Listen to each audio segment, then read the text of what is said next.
sur le programme de contrôle dans le monde du football, le président et la vie. C'est très intéressant. À vous la parole.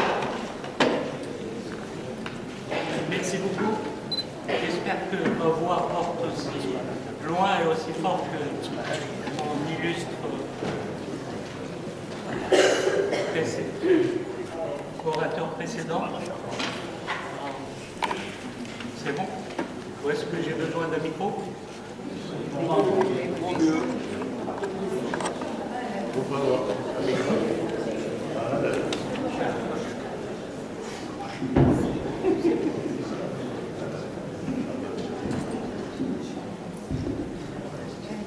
Merci. Je remercie tout d'abord les organisateurs pour l'invitation. C'est toujours un plaisir de revenir à cet institut qui est un pilier réellement de la formation sportive dans le pays depuis le dernier demi-siècle. Et j'ai eu le plaisir de participer à beaucoup d'événements dans cet amphithéâtre et aussi à la maison d'à côté au Centre national de médecine du sport où j'ai travaillé quelques années quand ce centre était réellement le centre en termes de médecine du sport sur toute la Méditerranée et même au-delà. C'était vraiment une fierté et des souvenirs. Il est des souvenirs qui sont parfois douloureux. Je vous remercie donc pour l'invitation et c'est une occasion au nom du monde du football, de la Fédération internationale de football et de la Fédération africaine, auquel j'ai le privilège de participer au programme, de vous conter un peu ce que nous faisons en fait dans ce monde du football où tout est lié, la Fédération internationale, la Confédération africaine de football qui est liée et la Fédération algérienne de football. Et je vois même ici sur la droite, avec plaisir, le responsable médical de notre fédération, que je salue.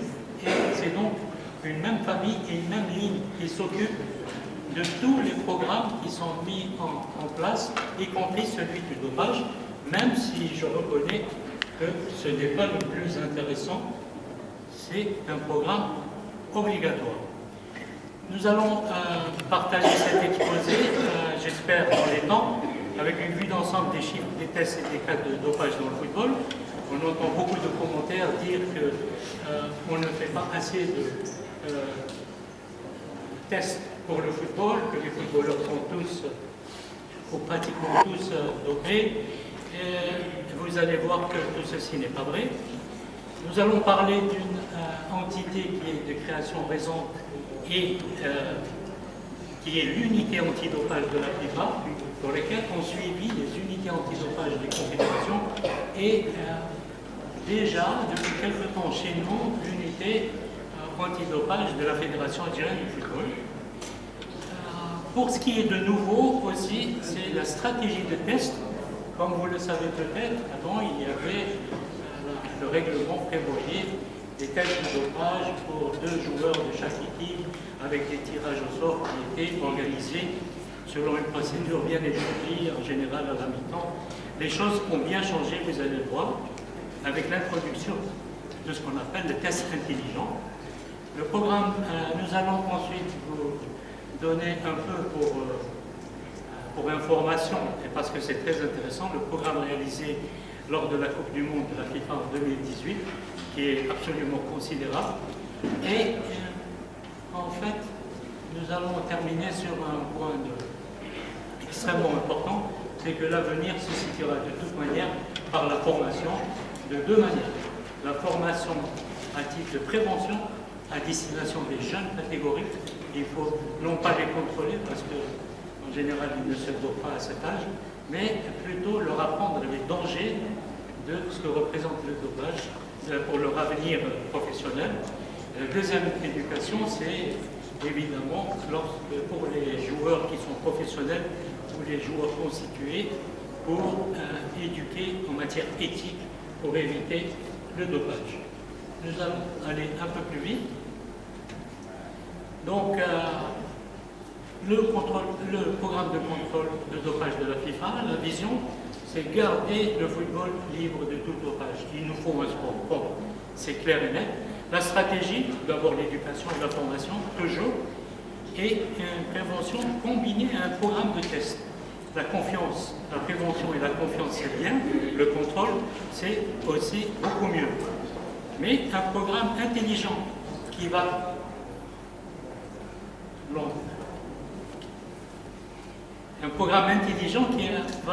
inclure également des tests en compétition et hors compétition. Beaucoup de biologistes et des gens qui s'intéressent techniquement au dopage vous apprendront très certainement qu'il y a des produits qui vont apparaître à certains moments et qu'on ne peut pas retrouver à d'autres.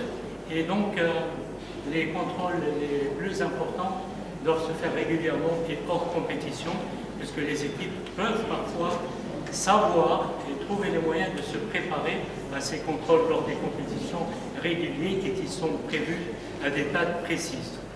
Les objectifs, c'est se tenir très près de toutes les réglementations, celles de l'AMA, le Code mondial antidopage, le règlement antidopage de la FIFA, et aussi toutes les législations internes au pays, parfois des législations liées au droit pénal nationaux auxquels on ne peut pas échapper. Pour le football, pour le sport, il y a eu un total dans le monde de près de 230 000 échantillons qui ont été collectés en 2016. Vous voyez que le nombre est considérable et plus de 3 000 ont été considérés comme des résultats anormaux. Vous voyez la nuance entre résultats anormaux et résultats positifs. Sur la base d'une compilation des informations reçues par l'AMA jusqu'au 31 2017, vous avez donc ici l'occasion d'avoir des chiffres extrêmement précis. Ici, je crois que dans ces chiffres ne sont pas inclus les données de certains pays nord-américains pour des raisons légales. Les choses ne sont pas toujours aussi simples. Sur les 3000, pour vous dire aussi que sur les 3000 résultats anormaux, plus de 1300 ont été finalement, 44% ont été confirmés comme des résultats négatifs, positifs. Parmi les 1300 résultats positifs, les échantillons étaient prélevés en grande majorité chez les athlètes masculins, très souvent en compétition, surtout à partir des prélèvements d'urine, et vous voyez ici le nombre extraordinaire de 109 sports différents et de 113 nationalités différentes. Donc le problème du dopage est vraiment très étalé par rapport à divers paramètres comme la nationalité, la discipline et autres. Une nouvelle notion est apparue qui est celle de violation de règles antidopage dans le sport sans que ce soit qu'on ait pu trouver une substance qui figure sur la liste des produits interdits. C'est ce qu'on appelle des positifs non allergiques, c'est-à-dire des cas positifs qui proviennent de mauvaises manipulations ou d'autres, disons entre guillemets, crimes contre le code antidopage. 248 cas de 44 nationalités, dont 21 cas sont liés au personnel d'encadrement des athlètes qui sont de 13 nationalités. Vous voyez que ça peut aller très loin à la recherche de cas positifs dans le cadre des sanctions. Ici, un tableau qui montre l'évolution par rapport au temps entre 2010 et 2016. On voit que c'est quand même assez stable et que les choses n'augmentent pas rapidement. Toujours ces tableaux ou ces diagrammes liés à la différenciation parmi les différents sports, on voit que le football n'est pas vraiment le premier sport qui est intéressé par les contrôles de dopage positifs. il est dans le ventre mou des différents pays.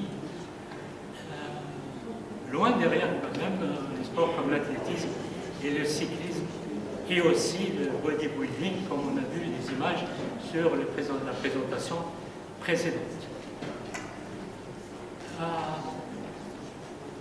Par rapport aux violations des règles antidopage dans les différents pays, on voit ici, je vais vous montrer ce tableau, qui montre réellement, puisque par ordre alphabétique nous sommes en tête, qu'il y a quand même 2 cas chez nous, pas plus que ça, les 2 cas quand même. Mais si on va les comparer au Brésil, par exemple, on retrouve 17 cas pour la même année, c'est quand même considérable, mais le Brésil ou l'Italie ou même Malte sont des pays qui ont donné plusieurs cas lors de cette statistique, mais on s'aperçoit aussi qu'il y a quand même que si on cherche notre pays, on s'aperçoit que c'est le seul pays africain qui a donné des résultats positifs dans la pratique du football. Ceci dit, en passant.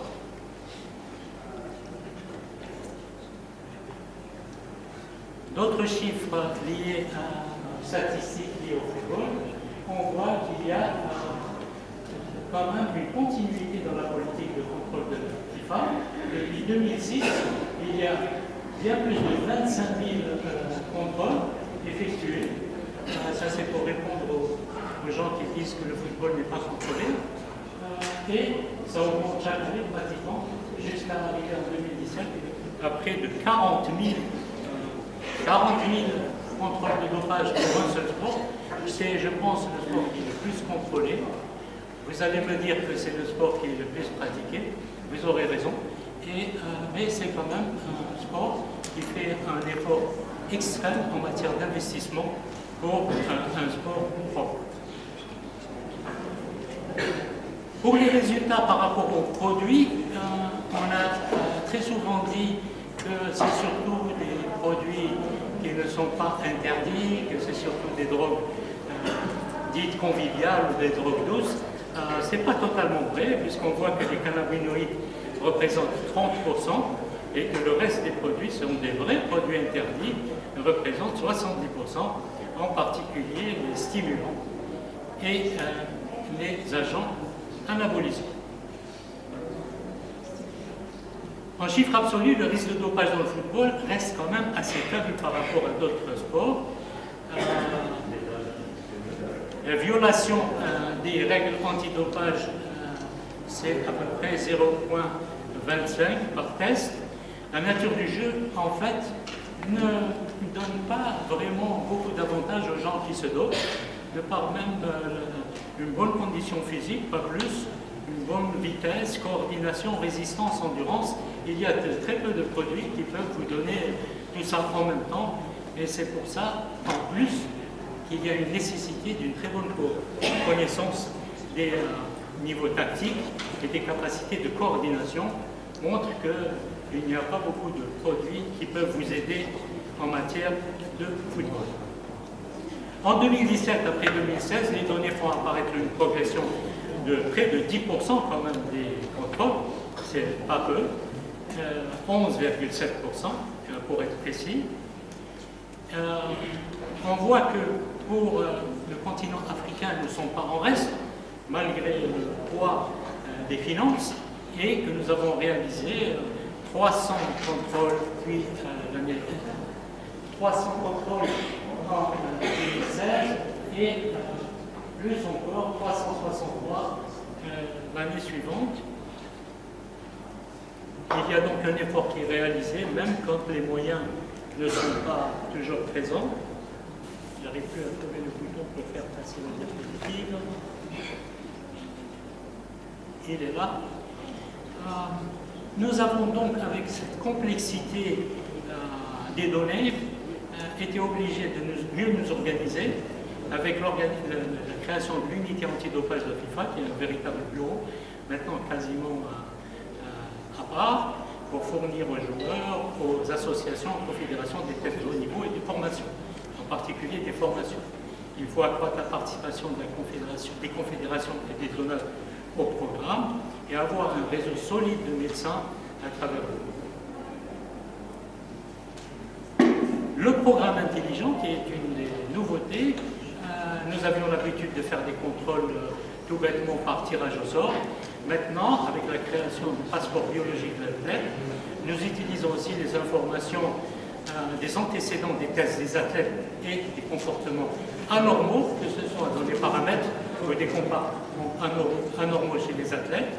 Et nous demandons la collaboration des organisations nationales pour ces informations.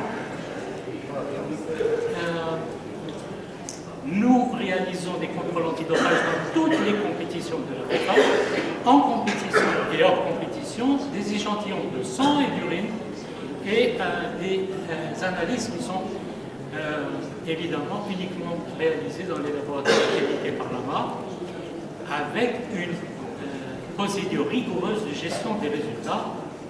Et tous les tests sont effectués par des contrôleurs désignés, formés par la FIFA. Nous sommes actuellement 67, très exactement, de 44 pays. Le passeport biologique de l'athlète est maintenant une vraie réalité. Il a été mis en place par la FIFA, très bien, afin de surveiller au fil des temps les variables biologiques révélant indirectement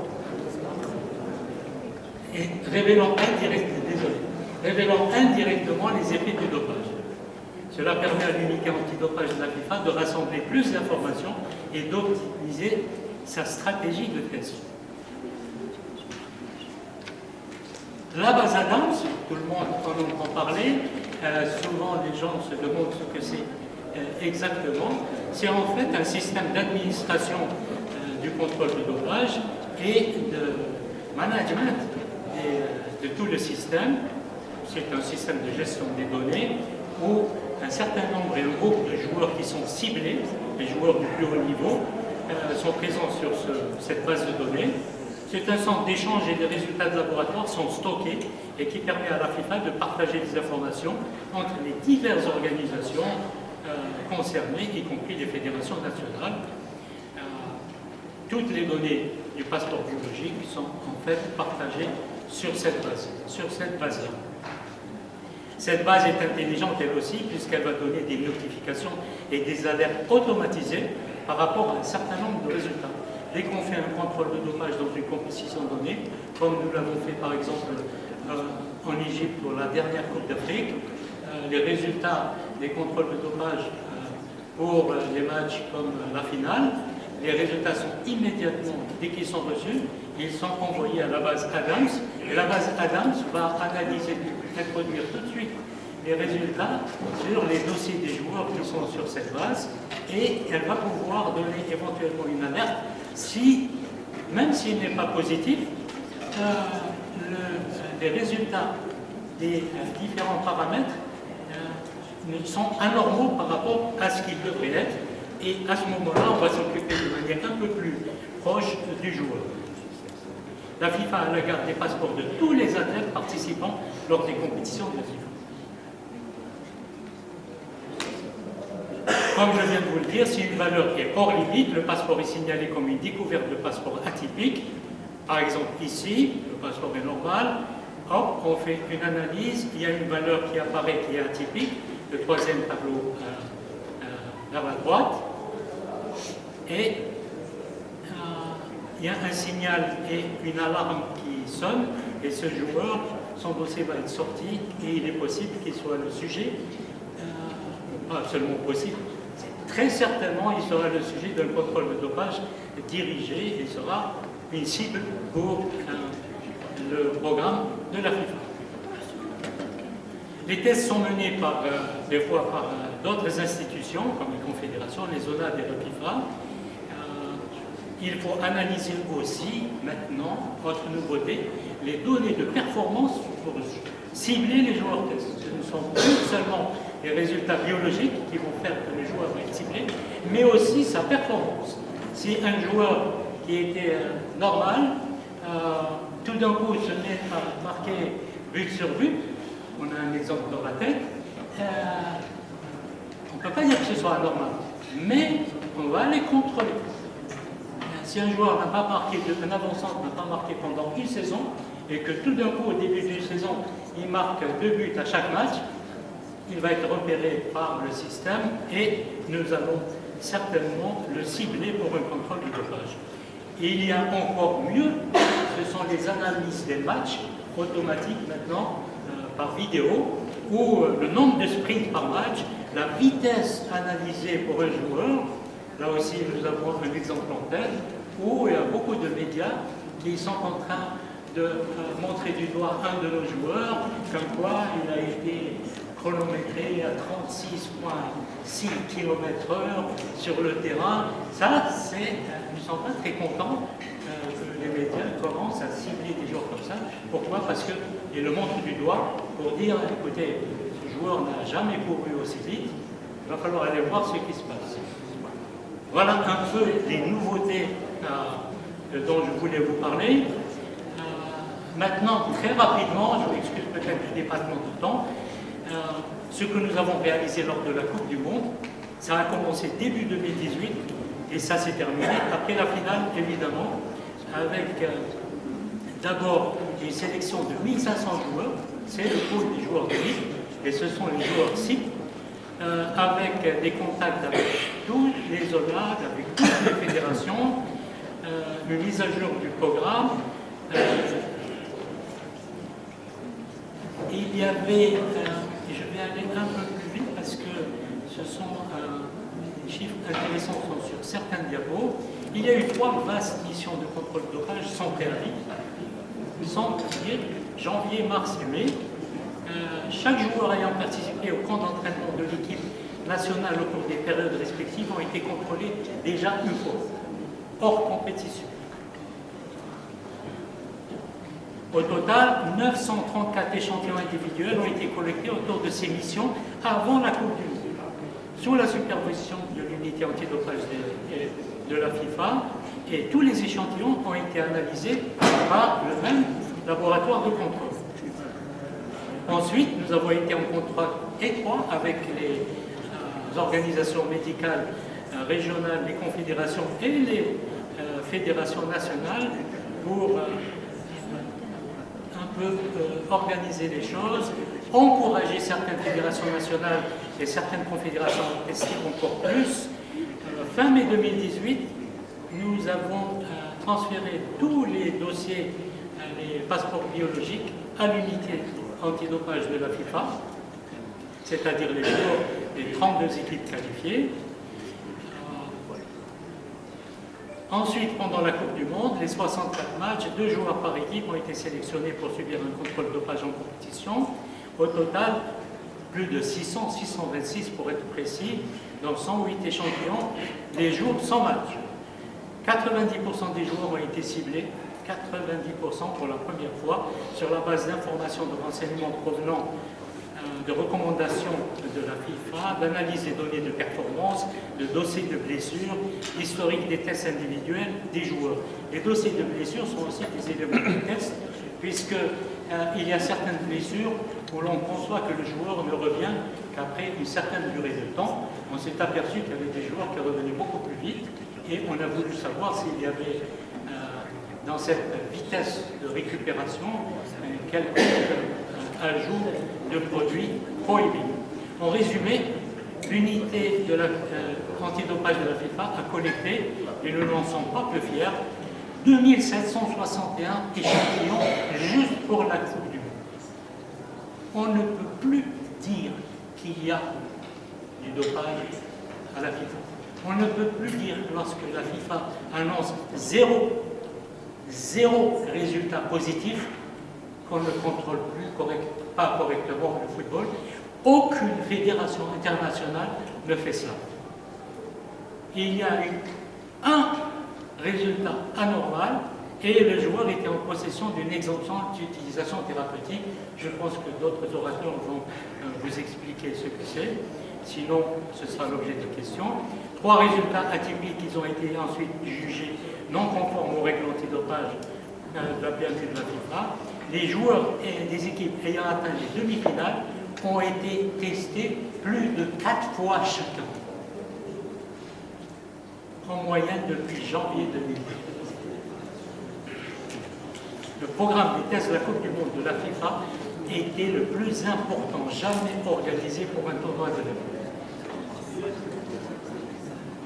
La formation, il faut qu'on termine sur la formation parce que c'est l'élément clé. C'est le principal pilier. Les séances d'information sur l'antidopage sont organisées lors des tournois finaux de toutes les compétitions juniors de la FIFA. On s'intéresse aux jeunes pour leur apprendre ce qu'est le dopage et leur faire dégoûter du dopage. La FIFA a lancé une campagne avec des posters sur les 11 règles de prévention du dopage que vous pouvez obtenir très facilement en écrivant à un bureau antidopage de la FIFA. Il y a aussi, je vous rappelle qu'il y a aussi un outil extraordinaire dans l'un des chapitres traite du dopage, c'est le FIFA Diploma. La commission médicale de la FIFA recommande vivement aux médecins, aux physios et aux autres praticiens de la santé auxiliaire de s'inscrire au diplôme de médecine du football de la FIFA. Vous verrez, c'est exceptionnel. C'est un cours de 42 modules que vous pourrez réaliser tranquillement en travaillant 1 à 2 heures le week-end en fin d'une année et vous verrez vos connaissances décumulées. Il y a un chapitre complet sur l'antidopage pour les médecins. En conclusion, la stratégie dans la lutte contre le dopage dans le football a fini par faire une faible prévalence du dopage dans le football. C'est un succès immense. Bon, il y a environ 90 cas positifs par an. Je vous ai donné les pourcentages. Déjà, un tiers d'entre eux, ce sont des drogues douces. Un programme de tests reposant sur des preuves et basé sur des preuves est nécessaire pour lutter contre le dopage. Il ne s'agit plus de tirer au sort les gens. Il faut aussi aller voir ce qui se passe dans le sang et dans les urines des athlètes et aussi voir et expliquer les différences de performance et de niveau. L'éducation régulière et la réaccréditation des contrôleurs de dopage est essentielle, le même niveau de qualité est essentiel.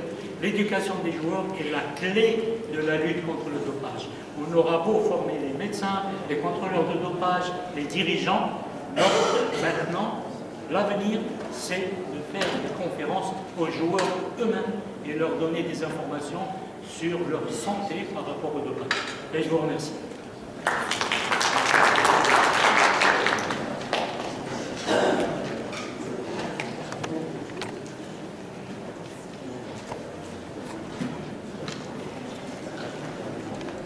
Je tiens à remercier